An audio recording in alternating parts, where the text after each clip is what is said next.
بسم الله الرحمن الرحيم. السلام عليكم ورحمة الله وبركاته. بصراحة يعني هنا في الأيام ديت علشان خاطر في عندهم حاجة اسمها يعني عيد الشكر، فبيعملوا تبرعات كتير بين الأكل وأي حاجة تانية للفقراء. فأنا يعني أنا طبعا عارفة بنك الطعام وعارفة المصري وقد إيه هما بيساعدوا، بس هما ما زالوا بعد أكتر من سنة بيساعدوا إخواتنا في فلسطين. أنا بس حبيت يعني أفكر إنه الإنسان مش لازم يستنى رمضان علشان اتبرع وهم هيشتروا الحاجة يعني هيبعتوها.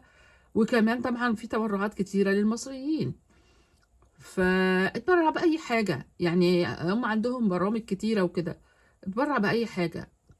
ما طبعا احنا عارفين ان ربنا ان شاء الله يبارك لنا، واللي هيتبرع ربنا هيردها له، وربنا يرزقنا جميعا.